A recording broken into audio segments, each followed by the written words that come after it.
Corona virus से लड़ाई के बीच देश लगातार अपनी स्वास्थ्य सुविधाओं में सुधार कर रहा है। अच्छी बात यह है कि देश में जहां कोरोना के एक्टिव मरीजों की संख्या 9,90,061 है, तो वहीं अब तक 38,59,399 कोरोना मरीज रिकवर हो चुके हैं। इतनी बड़ी संख्या में दुनिया के किसी भी देश में कोरोना से रिकवर्ड मरीज नहीं है। स्वास्थ्य मंत्रालय ने मंगलवार को ये जानकारी दी। स्वास्थ्य मंत्रालय के मुताबिक अब तक देश में 5,80,00,000 से ज्यादा टेस्ट किए जा चुके हैं।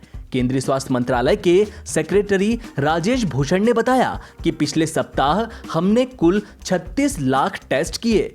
वहीं एक्टिव मामलों की संख्या देश में कुल मामलों का सिर्फ 1/5 है। उन्होंने कहा, देश में 5 राज्य ऐसे हैं जिनमें देश के कुल सक्रिय मामलों के 60% मामले हैं। देश भर के कुल सक्रिय मामलों में से महाराष्ट्र में 29% से अधिक, आंध्र प्रदेश में लगभग 9%, कर्नाटक में लगभग 10%, उत्तर प्रदेश में 6.8 और तमिलनाडु में लगभग 4.7% मामले हैं।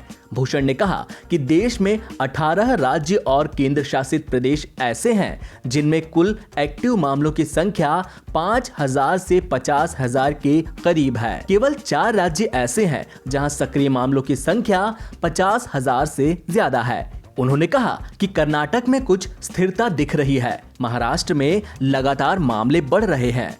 महाराष्ट्र में मृत्यु दर में बढ़ोतरी हो रही है और उत्तर प्रदेश में भी मृत्यु दर बढ़ रही है। यूपी में प्रतिदिन 70 मौतें हो रही हैं। वहीं तमिलनाडु में हर रोज मृत्यु दर में कमी आ रही है। स्वास्थ्य मंत्रालय ने कहा कि दिल्ली में भारी तादाद में टेस्ट हो रहे हैं, जबकि 8.9% पॉजिटिविटी रेट है। भारत में प्रतिदिन टेस्ट की संख्या भी बढ़ रही है। रक्षा मंत्री राजनाथ सिंह ने मंगलवार को लोकसभा में चीन की पोल खोली। सिंह ने सदन को चीनी सेना की पूरी गतिविधियों के बारे में बताया। उन्होंने कहा कि किस तरह चीनी सैनिकों ने यथास्थिति को बदलने की एक तरफा कोशिश की।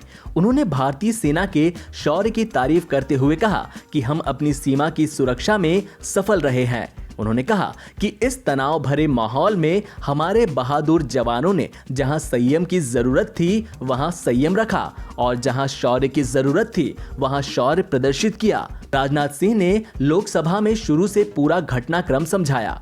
उन्होंने कहा कि अप्रैल माह से पूर्वी लद्दाख की सीमा पर चीन की सेनाओं की संख्या और उनके हथियारों में इजाफा देखा गया है। मई महीने के प्रारंभ में चीन ने गलवान घाटी क्षेत्र में हमारे सैनिकों के परंपरागत पेट्रोलिंग पैटर्न में रुकावट डाली, जिससे फेस ऑफ की स्थिति पैदा हुई।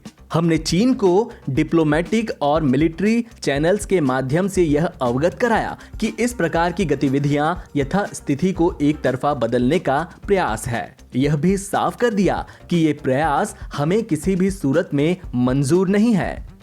रक्षा मंत्री ने चीन की चालों का खुलासा करते हुए आगे कहा, LAC पर तनाव बढ़ता हुआ देखकर दोनों तरफ के सैन्य कमांडरों ने 6 जून 2020 को मीटिंग की। इस बात पर सहमति बनी कि बराबर कार्रवाई के जरिए डिसएंगेजमेंट किया जाए। दोनों पक्ष इस बात पर भी सहमत हुए कि LAC को माना जाएगा और कोई ऐसी कार्रवाई नहीं की जाएगी जिससे यथास्थिति बदले। सहमति के उल्लंघन में चीन ने एक हिंसक फेस ऑफ की स्थिति 15 जून को गलवान में बनाई थी। बिहार में इस साल होने वाले विधानसभा चुनाव को लेकर राजनीतिक दल कोई भी मुद्दा हाथ से जाने नहीं दे रहे। यही कारण है कि वरिष्ठ समाजवादी नेता और पूर्व केंद्रीय मंत्री रघुवंश प्रसाद सिंह के दिल्ली एम्स से लिखे पत्र पर भी राजनीति थमने का नाम नहीं ले रही। इस पत्र को लेकर जीतन राम मांझी की पार्टी हिंदुस्तानी अवाम मोर्चा ने पटना की सड़कों के किनारे कई पोस्टर लगाए, जिसमें आरजेडी अध्यक्ष लालू प्रसाद यादव पर निशाना साधा है। पोस्टर में आरजेडी अध्यक्ष लालू यादव को होटवार जेल सुप्रीमो बताते हुए पूछा गया है कि अपने बेटों को स्थापित करने के लिए वह कितनों की बलि लेंगे। HAM के अल्पसंख्यक प्रकोष्ठ की ओर से लगाए गए इस पोस्टर में NDA में शामिल दलों के नेताओं की तस्वीर भी लगाई गई है। पोस्टर में प्रधानमंत्री नरेंद्र मोदी, मुख्यमंत्री नीतीश कुमार, उप मुख्यमंत्री सुशील कुमार मोदी, लोक जनशक्ति पार्टी के प्रमुख चिराग पासवान और HAM के अध्यक्ष जीतन राम मांझी की तस्वीरें हैं। इस पूरे मामले में HAM प्रवक्ता दानिश रिजवान ने कहा कि रघुवंश प्रसाद सिंह की चिट्ठी को कार्यकर्ता गांव-गांव लेकर जाएंगे। इससे पहले आरजेडी नेताओं ने रघुवंश प्रसाद के दिल्ली एम्स से बिहार के मुख्यमंत्री नीतीश कुमार को लिखे पत्र पर सवाल उठाए थे। आरजेडी विधायक भाई वीरेंद्र ने आरोप लगाए कि रघुवंश सिंह के पत्र में सरकार ने साजिश की है।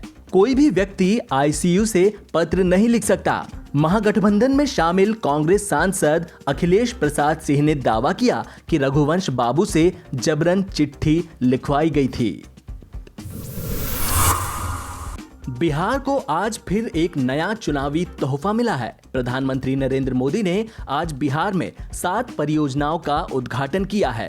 इसमें पटना, सिवानी, मुजफ्फरपुर, मुंगेर और छापरा शहर की योजनाएं शामिल हैं। उद्घाटन के दौरान पीएम मोदी ने कहा कि आज जिन 4 परियोजनाओं का उद्घाटन हुआ है, इससे शहरी गरीबों का जीवन आसान बनाने की दिशा में नई सुविधाएं मिली है। आज इसी के साथ हम इंजीनियर दिवस भी मना रहे हैं। देश के महान इंजीनियर विश्वेश्वरैया की जयंती का दिन है, जिन्होंने देश और दुनिया में अभूतपूर्व योगदान दिया है। भारतीय इंजीनियरों की दुनिया में एक अलग ही पहचान है और हमें गर्व है कि हमारे इंजीनियर देश के विकास को मजबूती से आगे बढ़ा रहे हैं। मैं इस अवसर पर सभी इंजीनियरों को और उनकी निर्माण शक्ति को आदर पूर्वक नमन करता हूँ। बिहार तो देश के विकास को नई ऊंचाई देने वाले लाखों इंजीनियर देता है। बिहार की धरती तो आविष्कार और इनोवेशन की पर्याय रही है।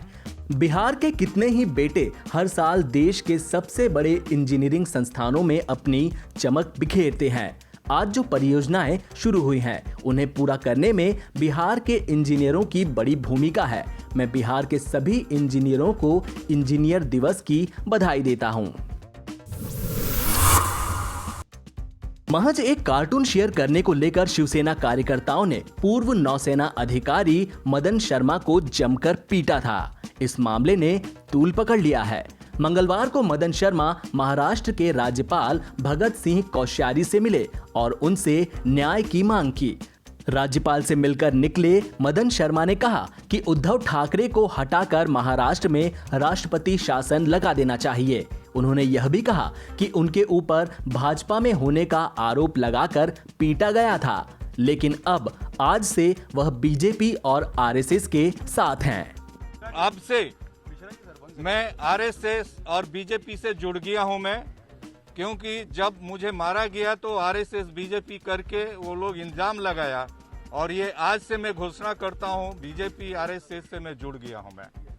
और इस देश के लिए जो भी होगा आम पब्लिक के लिए, और हमारे पूर्व सैनिक, पूरे देश के पूर्व सैनिक जो है आरएसएस और बीजेपी से हमारे से जुड़ गए हैं, और हम लोग किसी तरह का अन्याय नहीं होने देंगे जनता पर, किसी भी कॉमन पीपुल पर हम लोग ये अन्याय नहीं होने देंगे। जहां गुंडागर्दी होगी वहां पर पूर्व सैनिक आकर के उसको संभालेंगे, ये मेरा आश्वासन है। मदन जी, आपने पार्टी ज्वाइन की, कल इलेक्शन में भी आप पार्टिसिपेट करने करें? ये बात की बात है।